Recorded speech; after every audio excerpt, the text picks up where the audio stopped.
നമസ്കാരം. വലിയ വലിയ സാമ്രാജ്യങ്ങൾ, ബിസിനസ് സാമ്രാജ്യങ്ങൾ തകർന്നു വീഴുന്നത് നമ്മൾ കാണാറുണ്ട്.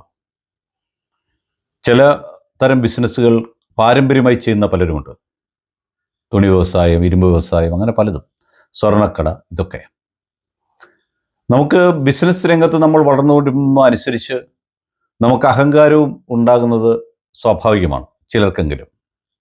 അത്തരമൊരു അഹങ്കാരത്തിന് ഉടമയായിരുന്ന ഒരാളായിരുന്നു കരിക്കിനേത്ത് ജോസ് എന്ന് പറയുന്ന ആൾ. പത്തനംതിട്ട ജില്ലയിലെ കൈപ്പട്ടൂർ എന്ന സ്ഥലത്ത്, പത്തനംതിട്ട പന്തളം റോഡിൽ കൈപ്പട്ടൂർ എന്ന സ്ഥലത്ത് തുടങ്ങിയ കരിക്കിനേത്ത് ഫാമിലിയുടെ ഒരു ചെറിയ തുണിക്കടയിൽ നിന്നും ഹോൾസെയിൽ ഉൾപ്പെടെ കോട്ടയത്തും തിരുവല്ലയിലും അടൂരിലും പത്തനംതിട്ടയിലും ഒക്കെയായി സഹോദരന്മാരൊക്കെ തന്നെ തുണി വ്യവസായത്തിൽ ആകൃഷ്ടരാവുകയും നല്ല രീതിയിൽ ബിസിനസ് ചെയ്യുകയും വരികയായിരുന്നു. അതിലൊരു സ്ഥാപനമായിരുന്നു അടൂരിലുണ്ടായിരുന്ന കരിക്കിനേത്ത്.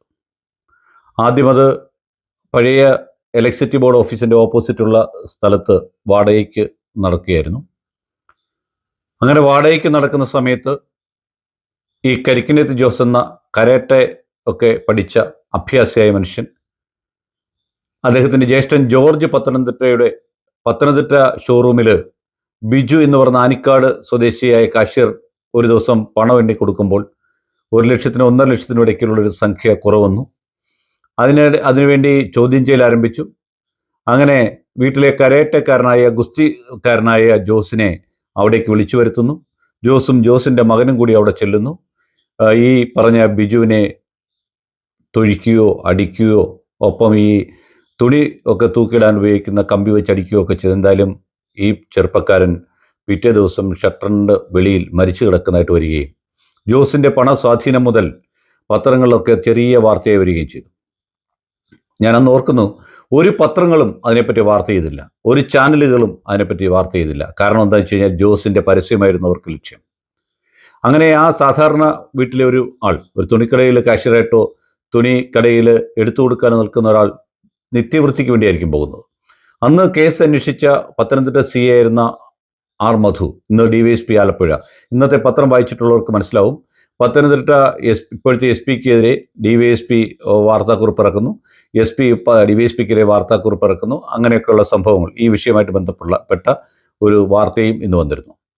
ഇപ്പോൾ ഈ വാർത്തയുടെ കാര്യം എന്താണെന്ന് ചോദിച്ചു കഴിഞ്ഞാൽ, ഞായറാഴ്ച ദിവസങ്ങളിൽ മുൻകാലങ്ങളിൽ ഈ പറഞ്ഞ അടൂരിലെ കരിക്കിനേത്തിൻ്റെ ആദ്യത്തെ കരിക്കിനേത്ത് പൂട്ടിക്കെട്ടി അതിനുശേഷം രണ്ടാമത് സിൽക്ക് ഗലേറിയ എന്ന ഒരു സ്ഥാപനം പത്തനംതിട്ട അടൂര് പത്തനാപുരം റോഡിൻ്റെ സൈഡിൽ ഇടത് സൈഡിലായിട്ട് മറിയ ഹോസ്പിറ്റലിന് സമീപം നടത്തി വരികയായിരുന്നു. ഞായറാഴ്ചകളിൽ ഞങ്ങളും അവിടെ പോയി തുണിയൊക്കെ വാങ്ങിയിട്ടുണ്ട്.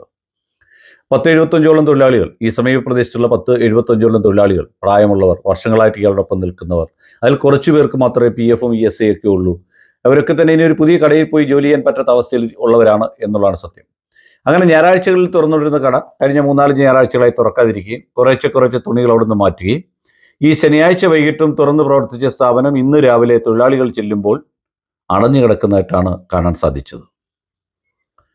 അവർ സത്യം പറഞ്ഞാൽ ഈ മാസത്തെ ശമ്പളം, അതായത് ഈ ജൂൺ മാസത്തെ ശമ്പളം വാങ്ങി കടകളിൽ കൊടുക്കാനുള്ള പറ്റും പാലിൻ്റെ ഉൾപ്പെടെയുള്ള പൈസ കൊടുക്കാമെന്ന് വിചാരിച്ചിരിക്കുന്ന സമയത്താണ് ഇങ്ങനൊരു സംഭവം നടന്നിട്ടുള്ളത്. പകച്ചുപോയി സത്യം പറഞ്ഞ ഈ തൊഴിലാളികളൊക്കെ തന്നെ. ഞാൻ മനസ്സിലാക്കുന്ന മറ്റു തുണിക്കടയിലേക്കോട്ടല്ല, രാത്രികാലങ്ങളിൽ പോലും ജോലി ചെയ്തിരുന്നു. ഈ സ്ഥാപനം നിലനിൽപ്പിൽ പ്രവർത്തിച്ച സമയത്ത് തൊഴിലാളികളെ കൊണ്ടുവിടുന്നതിന് വേണ്ടി നിരവധി വാഹനങ്ങളുണ്ടായിരുന്നു, നിരവധി ഡ്രൈവർമാരുണ്ടായിരുന്നു. അടൂരിലൂടെ കിഴക്കോടിഞ്ഞാൽ എപ്പോഴും കരിക്കിനേത്തിൻ്റെ വാഹനങ്ങൾ ഇങ്ങനെ ബോർഡ് വെച്ച് പോകുന്ന കാണാമായിരുന്നു. എന്തായിരുന്നാലും ബിജു എന്ന ഒരു സാധാരണക്കാരനായ ചെറുപ്പക്കാരൻ്റെ മരണത്തെ തുടർന്ന് ജോസ് ജയിലിൽ പോവുകയും അതിനുശേഷം ആ കേസ് അദ്ദേഹത്തിൻ്റെ ഡ്രൈവർ ഏറ്റെടുക്കാൻ ശ്രമിക്കുകയോ അങ്ങനെ എന്തൊക്കെയോ പ്രശ്നങ്ങൾ അതിനകത്തുണ്ടായി. ഇപ്പോൾ പബ്ലിക് പ്രോസിക്യൂട്ടറായിട്ട് ആളിനെ നിശ്ചയിക്കുവാൻ ഗവൺമെൻറ്റിലേക്ക് ഹൈക്കോടതി ശുപാർശ ചെയ്തു. അനുസരിച്ച് പ്രശാന്ത് വി കുറുപ്പ് എന്ന് പറയുന്ന ആളിനെ പബ്ലിക് പ്രോസിക്യൂട്ടറായിട്ട് നിയമിക്കുന്നതുമായി ബന്ധപ്പെട്ട വിഷയം കൂടി ഇതിനിടയിൽ നിൽക്കുന്നുണ്ട്. ഇതിനകത്തെല്ലാം ജോസിൻ്റെ കൈകളുണ്ട് എന്നാണ് മനസ്സിലാക്കുന്നത്. ജോസിൻ്റെ വീട് വിറ്റ് അദ്ദേഹം അവിടെ നിന്നും ഉള്ള പണവും കൈക്കലാക്കി ഈ നാട് വിട്ടുപോയി എന്നാണ് പുതുതായി പുറത്തു വരുന്ന വാർത്ത. ഞായറാഴ്ചകളിലാണ് ഈ സ്ഥാപനത്തിൽ നിന്നുള്ള സാധനങ്ങൾ മാറ്റിക്കൊണ്ട് പോയിട്ടുള്ളത്. വളരെ കുറച്ചു പേർ മാത്രമേ 40 വയസ്സിൽ താഴെ പ്രായമുള്ള തൊഴിലാളികൾ അവിടെയുള്ളൂ. ഈ തൊഴിലാളികൾക്ക് എന്തെങ്കിലുമൊക്കെ കൊടുത്തതിന് ശേഷം ജോസിന് പോകാമായിരുന്നു. കാരണം ജോസിന് ഉന്നത രാഷ്ട്രീയ ബന്ധവും പല ഭരണകക്ഷിയിൽപ്പെട്ട പലരുമായി നല്ല അടുത്ത ബന്ധവുമാണ് ജോസിനുണ്ടായിരുന്നത്. അതുകൊണ്ടായിരുന്നു ജോസിനെ പലപ്പോഴും പോലീസ് തൊടാതിരുന്നത്. ജോസ് പത്തനംതിട്ട സബ് ജയിലിൽ കിടക്കുമ്പോൾ അയാൾക്കുള്ള ആഹാരം വീട്ടിൽ നിന്നാണ് എത്തിച്ചുകൊണ്ടിരുന്നതെന്നാണ് കൂടെ ഉണ്ടായിരുന്ന തടവുകാരിൽ ചിലർ ഈ അടുത്ത സമയത്ത് പറഞ്ഞിട്ടുള്ളത്. ജോസ് കരിക്കിനേത്ത് എന്ന പേരിൽ അറിയപ്പെട്ട കരിക്കിനേത്ത് ജോസ് എന്ന സ്ഥാപനം അങ്ങനെ ഷട്ടർ വീണിരിക്കുകയാണ്. അടൂരിനൊരു പ്രത്യേകതയുണ്ട്.